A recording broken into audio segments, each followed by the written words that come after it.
What's up, guys? I am the 50s kid. This does not look like my garage, does it?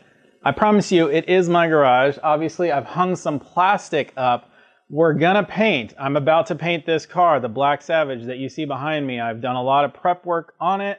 I've done all the taping and, well, not all the taping. This is automotive plastic, and it's normally the plastic that you would drape over the car and then kind of cut and tape to the car and stuff.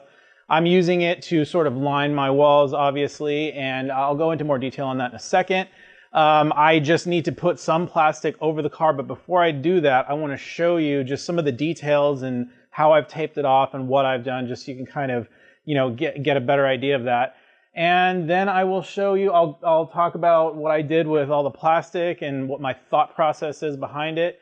And finally, I will do some painting, and I'm not going to cover all of it. I'm going to shoot basically, I'm going to try to shoot with like a camera on my head, like a GoPro, and I will try to cover, if that looks good, that looks good. I don't want to use this camera because I don't want to get it that close to the paint.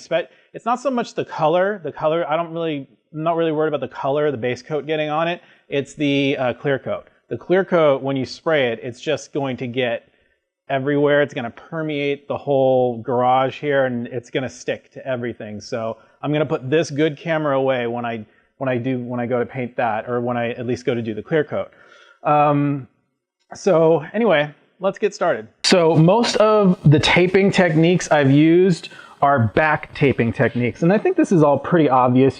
This is the sticky side on this side, and you're just kind of sticking that to the back of the panel and kind of pulling it through. That's how I'm doing it. I'm obviously going to pull it off the edge a little bit so I can just get my, get the paint to kind of go around the lip. Okay? And that's basically, that is most of the car. So I don't think I really need to cover that. Obviously, it's pretty obvious what I've done here and everything. But I think the unobvious things are what I've done in between the seams and whatnot. So I've left this open so I could pull this up. And this is what I've done. And what I kind of did here was I took this piece of tape, the edge of it, and I folded it over. This is actually 3/4 inch tape, and I folded it over so that it's, this is the side it's going to stick to, it's sticking to the panel here, but the top edge of it has been folded over, so that just gives me this nice little edge right here. I saw this on the Gunman's videos. He actually does a lot of painting videos, a whole ton of them, and that's his little, he calls it a false edge mask, and I've used it when I did the primering, and it works good, looks good to me. So this is what he does, and this is what I'm going to do. Obviously, I've put some paper here to just keep the overspray off of the inside of the engine. And normally on the side of the hood here, see, this hood is actually folded over. It's a right angle, so I had to do another false edge mask right here. Okay, so we've got that. Get another false edge mask in there, all the way down. And then we just transition to normal back taping along the edge because there's no double panel right there. So I've taped it all the way across there. Over here, I folded this piece of tape over just so I can kind of get it down between the two panels because I'm not painting this, but I am painting this. Now, I did have to fill in some areas, some scratches and stuff on this fender.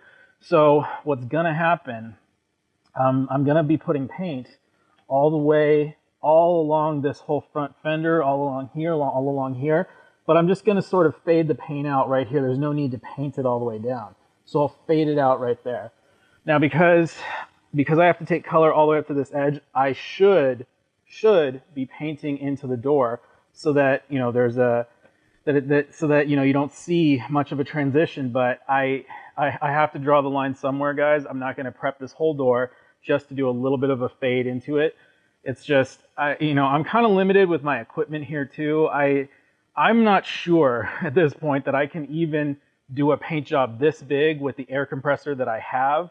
I might need to do it in stages, which is always how I've sort of been picturing it in my mind this whole time. What I wanted to do was, I'm treating sort of the hood area as one stage. And I'm hoping that my air compressor is enough to paint just this stage, paint fenders, hood, and that fender, hood, that fender. and, you know, just kind of stop there. I can let the air compressor recharge. Hopefully I won't have to stop in the middle of the paint job and let the air compressor recharge. I still need to back tape underneath these louvers, by the way. And then I obviously need to tape this off so that this doesn't get painted. So that's kind of how I'm doing it in my head. Right here, I'm gonna have to paint clear coat along this. And what I'm gonna do is I'm gonna put a piece of tape right here to kind of block that off so that way it doesn't get any color, because I only want clear coat on there. So I'll stick that piece of tape, and then once this is all done and painted with base coat, I'll pull that piece of tape off so that we can do the clear coat later. So it'll just be clear coat all up along here. I'll need to put get a little color here to cover up these two scratches here. But, you know, we're gonna be painting the whole top, so that's just gonna kind of blend over into this. So, you know, it'll just be color, color, color, color, color down here.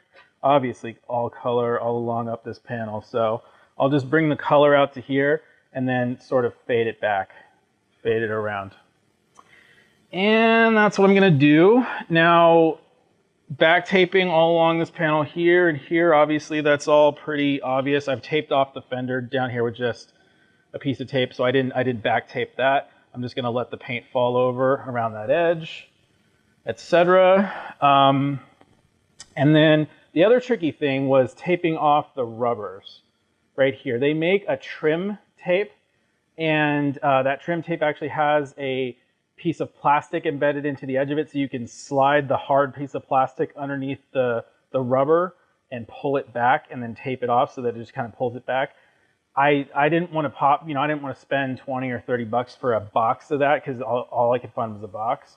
So what I did was I folded the edge of the tape over, just like doing the false edge mask, and I sort of used that to kind of dig in between the rubber and the body. And I also used a little right angle pick tool to sort of pull the rubber out from the panel. And I was able to slip the tape in like that, and then I just folded it over and taped it down.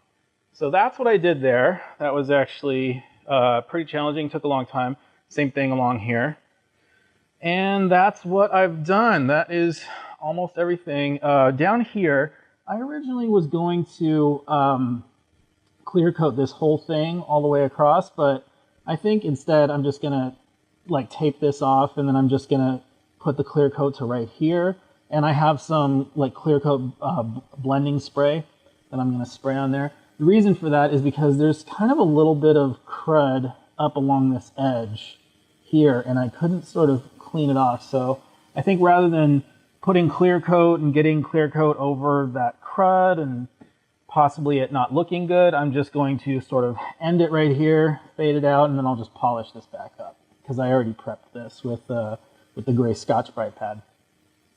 So that's it. That's just, you know, it's just a series of mostly backmasking techniques.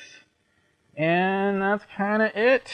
So I'm going to get the car bagged. I'm going to put this purple plastic over it. Oh, okay, let's talk about the purple plastic. I've obviously hung it from the walls. I've secured it down at the edge. I've been using these binder clips, and I've just screwed them to my wall.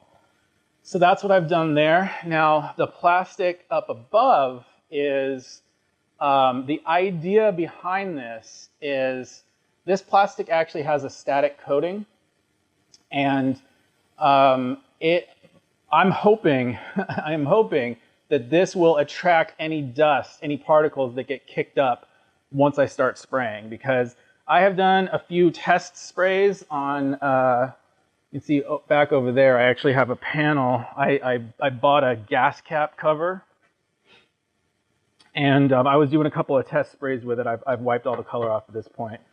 And I was having trouble. I was getting stuff landing in this paint. And, you know, there's just dust and particles in here that get kicked up once I start spraying. So that's the reason. That's the reason for all of this plastic. I am just hoping that this works. I have no idea if it will work or not. I gotta be honest, this is the first time I'm doing something like this. I really hope that it does work. I hope that the static coating attracts all of the dust and particles and keeps them attached to the plastic. And I hope that that will prevent those things from, you know, then landing in my new paint job. But if it does happen, then it happens. You know, I kind of have no choice at this point. I've gone a little too far with this, and you know, I'm going to try to get the cleanest job that I possibly can. I'm going to wet the floor down with water. I'm going to wipe off my air hose. I'm going to be wearing a paint suit. I'm going to put a little more plastic here to cover all this stuff. I'll put plastic over that so that that doesn't get stuff on it. You know, I'm trying my absolute best to be as clean as I possibly can. I'm going to have 2 extraction fans, one there and then one over there. And, you know, I'm going to raise the garage door up just enough for the fans to blow out. And then I'll put some cardboard in the middle. And that's kind of it. That's the best that I can possibly do with this environment, with the environment that I have. So hopefully it all works out. If it doesn't work out, if I end up getting stuff landing in the paint job here and there, so be it. I will have to, you know, just polish that out, like wet sand it out and polish it out later on. I'm hoping that it doesn't happen though. I'm hoping I don't have to, like, you know, polish this whole car. So fingers crossed, we'll see how it turns out. By the way, the reason that I've waited so long to actually go ahead and paint this thing is because I actually have an upstairs neighbor, and most of the time he is traveling. You know, like sometimes he'll come home on the weekends, but he travels for his job.